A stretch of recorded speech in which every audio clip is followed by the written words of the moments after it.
Accies channel. It's finished here. Livingston 1, Hamilton 2, in what seemed like the most unlikely comeback after watching that first half. Our first fan today is Lewis. Lewis, what did you make of the game, man? What did you make of the performance? I thought in the first half, I thought we were a bit poor, to be honest. We didn't really create much. Let Livingston really play their own game, you know. Yep. And conceding that early goal didn't really help us out, you know. It's never really set us on the right foot to start with, and that kind of summed up the first half performance. Really, they were just hitting shots from anywhere. We weren't really getting into the game. Second half, I thought we could have made subs a bit earlier, but yep. I can't really criticise considering we've won the game, really. You know what I mean? But I thought Dolphin was a standout player for me, really, there. Okay. He was first to everything, and I thought in the first half he was still the only player that looked like he was first to everything, really, and I thought the whole team, really, in the first half were second to everything. But okay, and what did you make of that striker partnership? Because obviously, the way it was lined up before the game, it seemed as Augie was up by himself, Moyo on the left, and Will Collar on the right, which was an odd one. Yeah. But as we got into the game, it seemed as if Augie and Moyo were up top together as part of a two. I know my opinion, which I'll get onto later on in the video. This is about you.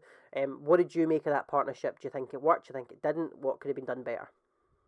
Well, if we revert back to last season, I thought that was our best partnership, Moyo and Ogdenpo. But just at the minute, Ogdenpo doesn't look fit at all. He looks so lazy. And whereas I think Moyo's still got a wee bit. Well, he's maybe more match sharp, but okay. He's been a bit poor to start with. So I think OnlyAccies deserves a chance. You know, I thought he was going to bring him on at least. But listen, I absolutely agree with you. I've said before the game, and we were talking obviously midway through the game. Tunde deserved a chance, I thought, today, given how poor Augie was. But absolutely, you know, ended up winning the game. I do still believe we can criticise the manager, because I don't think the substitutions were great. Andy Winter shouldn't have been on. Should have been Tunde, etc. You obviously picked out a Dolphin there. Would he be your man of the match? Did anybody else stand out for you in particular, good or bad? I would have to say it's between a Dolphin and Monroe. Obviously, I was really impressed with Monroe as well. Obviously, it's a tough place to go, Livingston, for his first start. I thought he dealt. First half was maybe just trying to get into the game, but second half I thought got into it. He was attacking more. He was getting the ball, putting a cross in, putting a few crosses in, but I would say it's probably a Dolphin for me. Yeah, and obviously looking ahead, that 3 points does move us up to 9th place. How important do you think those 3 points will come the end of the season? Massive, because I think that takes us over Livingston now, a point above them. So it was. I would have settled for a point, given the way the first half had went, and I think we didn't really make the changes to look as if we were going to go and get that result and get that win. But a bit of quality for the delivery for Temple, and Monroe's just there at the back stick to slot it home for his first start, so it's a perfect day for him. Our second fan today is Josh. Josh, you've obviously watched the game. What did you make of the performance? Well, it was definitely a game of two halves today, to say the least. First half, I thought we came out looking a bit shaky. You know, we looked like we were still in, I said to you, pre-season mode. Yeah. Didn't look like we were really together as a team or whatever. We looked very slow. But the second half, it was a complete change. Obviously, Chippers brought their arse at half time, and it's shown. And it's brilliant to see players like David Templeton come out and play. That second half was absolutely vital for him today. What a spark he was. Aye, absolutely, and obviously he stood out. Another player who stood out for the goal, but I'll get to his performance overall, was Kyle Monroe, who obviously made his first start today. We know you're a big advocate for youth football. What did you make of him today specifically? I mean, I have to say, obviously, it's going to be his first start. He's going to be a bit nervous, you know, and it looked like he was kind of. It took him a wee while to settle in. There was a couple of incidents in the first half where he challenged Nicky Devlin a bit too much, and obviously Nicky Devlin, being a very experienced fullback, he's been in England, he's been in Scotland, he's done it all, kind of showed a bit. But as he started to ease himself into the game a lot more in the second half, especially, he started to really get into the game, which I enjoyed. And I have to say, he's very creative going forward. He's got an eye for a pass, which I really like to see, because I mean, it's very good having creative fullbacks, which we need when we're going forward. So it's good. And we obviously spoke, well, not us, but we spoke on the channel before about that partnership of Augie and Moyo. We got to see that today.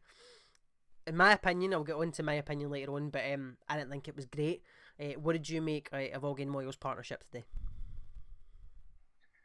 I mean, the two of them, to me, for a start, I'm just going to go ahead and say I don't feel like Augie's fully fit yet. There's something about him that he's not pulling it together yet. He's looking a little bit like he's 75-80%. He doesn't look like he's off in full set, or far off from his his previous self. But he's really just he's not got that effect he had last season, where he even could pressure players. I mean, obviously we know he's a big lad. He's obviously physical. He can do that side of things. But he used to be able to put a lot of pressure on the ball as well, and he's not really been doing that much this season. Moyo, on the other hand, looks like he's willing to play as a sort of second to Augie, where it never felt like that last season. It felt like Moyo and Augie were really competing for like that number one striker role. Like obviously Augie was scoring a few more goals than Moyo, but it felt like the two of them really wanted to compete against each other. Whereas this season, I don't know, it just feels like the two of them are really complacent. I don't know whether that's just the fact that obviously we've got Tunde, who's still to come on and prove himself, and we've got young Andy Winter. There's not really much proven talent behind them. Maybe that's bringing a bit of the complacency in, but at the same time, I don't know, the two of them, you can tell they've still got it. I mean, even in the first half, I remember Augie, again, I don't feel like his shots were doing really well, but he was sort of creating chances for himself. They weren't brilliant, but he was creating something for himself. So he's still got it in there. Again, I just think that it's just a fitness thing right now. Yeah. And if you had to pick a man in the match for today's performance, who would that be? David Templeton. Not even a doubt in my mind about that. What a player. What a player. Smashing, man. Thank you very much for joining us. I appreciate it. Overall, I thought, very much like the fans said, this was a game of two halves. First marks, we were abysmal. Let's not, let that result paper over any cracks here. The first half was awful, and that was started by conceding 30 seconds into the game. Livingston were just all over as they got every second ball. They were tougher in tackles. And even though I thought defensively we seemed all right, there was a lot of chances getting created, and a lot of that was because we weren't putting any pressure on them. Like I said, they were winning every second ball.